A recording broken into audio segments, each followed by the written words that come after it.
Será que nós sabemos, irmãos, como Jesus quer que a gente haja diante do problema que nós estamos tendo? Ou não?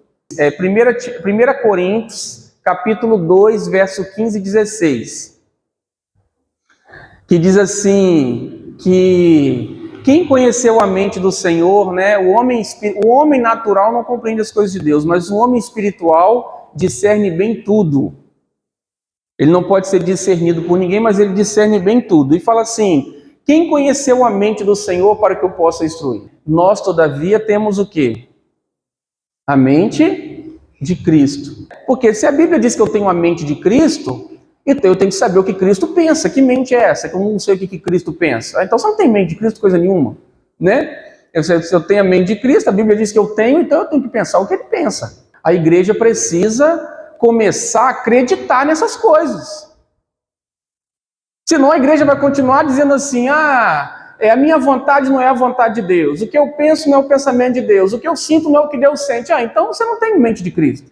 Mas nós estamos desenvolvendo, à medida que nós vamos sendo transformados, à medida que nós vamos sendo aperfeiçoados no nosso caráter, no nosso coração, nós vamos abrindo mão de mais coisas em nós.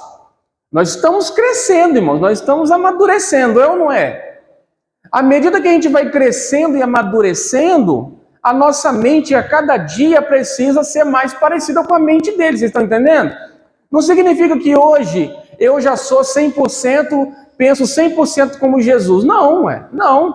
Mas o que ele espera de mim é que a cada ano eu pense mais parecido com ele. Daqui a 10 anos, eu tenho que estar vivendo mais parecido como ele viveu, perdoando mais, amando mais, tendo mais fé, vendo mais coisas extraordinárias acontecendo nas minhas orações. A vereda do justo é como a luz da aurora, que vai o quê? Brilhando e brilhando até o quê?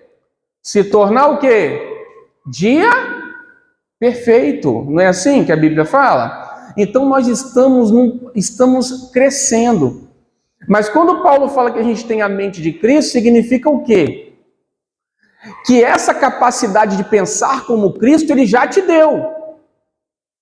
Então, com quanto mais sede a gente tiver para comer a palavra, orar, crer, você tem a palavra dele que diz que aquele que crê fará as obras que eu faço. E fará o quê? Maiores do que essas. Por quê? Porque eu vou para o Pai. Cada um tem o seu nível de fé. Romanos 12, 3. Deus repartiu uma medida de fé a cada um. Agora, essa medida de fé, ela vai crescendo. À medida que a gente vai se expondo à palavra, a gente vai renunciando às nossas... A gente vai descobrindo, irmãos, à medida que a gente vai caminhando, a gente vai descobrindo coisas em nós que a gente nem tinha se dado conta. Mas a Bíblia, quando a gente vai aprendendo a Bíblia, ela é a luz. Quando você se expõe à palavra de verdade, sinceramente, fala, Senhor, o que está na tua palavra? Deixa eu ler de maneira sincera. Você vai descobrir coisas em você que, na sua mente, no seu coração. Por quê? Porque a luz mostra as trevas que há aqui, ó. Por isso que Paulo fala em Romanos 12, 2. Não se conformem com esse mundo, mas sejam transformados pela renovação da vossa o quê? Mente.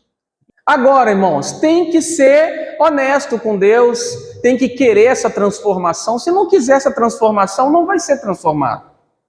Entende? Agora vale a pena, porque ele continua dizendo assim, para que vocês possam experimentar qual seja a boa, perfeita e agradável vontade de Deus. Olha bem.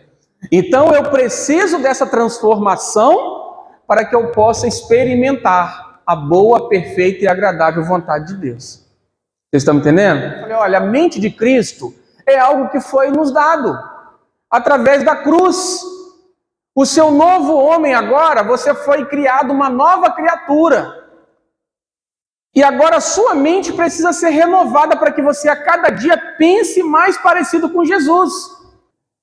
Porque se a igreja não começar a pensar como Cristo, nós vamos continuar dizendo que os pensamentos dele não são os meus pensamentos, os sentimentos dele não são os meus sentimentos, as vontades dele não são as minhas vontades.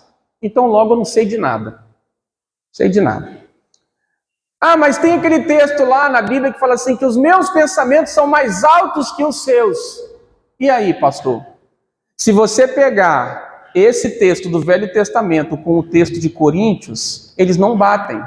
Se você escrever assim, os dois textos, eles não batem. Um Deus diz que os pensamentos dele são mais altos que os nossos pensamentos. O outro fala que nós temos a mente de Cristo. E aí? Com que versículo que você fica? E por que você escolhe? Ou como que você entende esses dois versículos?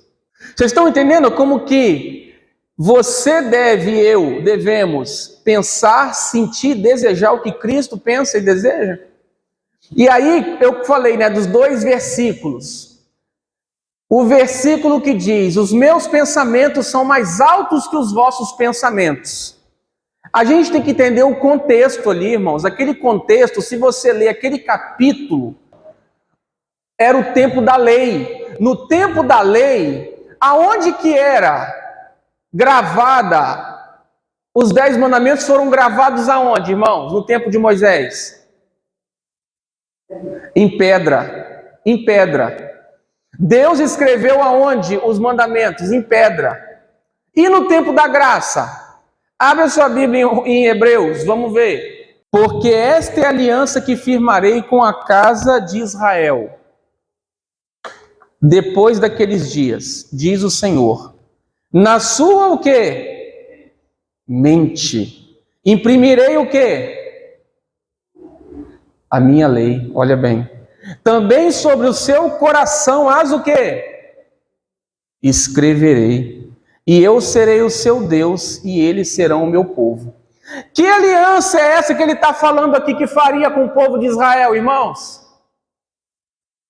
A nova aliança, o Novo Testamento, que foi feito através de quem esse Novo Testamento? De Jesus. Não foi Jesus que morreu por nós? E assim chegou que o Novo Testamento, a nova aliança foi firmada. E ele está falando que nessa nova aliança aqui, a lei dele seria escrita em tábuas de pedra, de novo? Seria onde escrita? Mente e coração. Vocês estão vendo? Por isso que agora você tem a mente de Cristo. Antes ninguém podia ter a mente de Cristo. Cristo não tinha morrido ainda. A nova aliança não tinha se estabelecido ainda.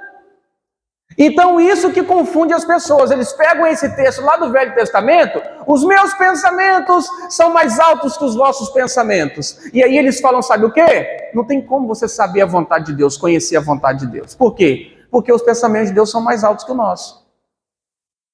Então não tem como você conhecer a vontade de Deus. Abrem Efésios aí, 5,17. Por favor. Por esta razão não vos torneis insensatos, mas procurai compreender qual seja o quê? Olha, a vontade do Senhor, né? Ou a vontade de Deus, não sei como está a sua versão. Então, eu tenho que buscar saber qual é a vontade de Deus para a minha vida. Por isso que eu pude falar para aquela pessoa aqui, com tanta convicção. Eu falei assim, rapaz, você vai ter que descansar, você vai ter que fazer assim, assim, assim, para que você tenha paz, porque se você continuar querendo fazer as coisas do seu jeito, você não vai aguentar mesmo não. Você tem que ter paz, confiar em Deus, descansar nele. Vocês estão entendendo, irmão? Só que para isso, tem que ter o quê? Tem que ter conhecimento da vontade, da palavra de Deus. Você tem que realmente estar aqui igual você está hoje, estar com a gente ouvindo. Por quê? Porque aí você vai aprendendo o que o Senhor pensa sobre as circunstâncias, sobre os seus relacionamentos. Como que eu estabeleço um relacionamento com essa pessoa? A palavra de Deus, o Espírito Santo. E aí você vai pensando como o Senhor, como Cristo. Você precisa passar a crer também, confiar como Cristo, crer como Cristo.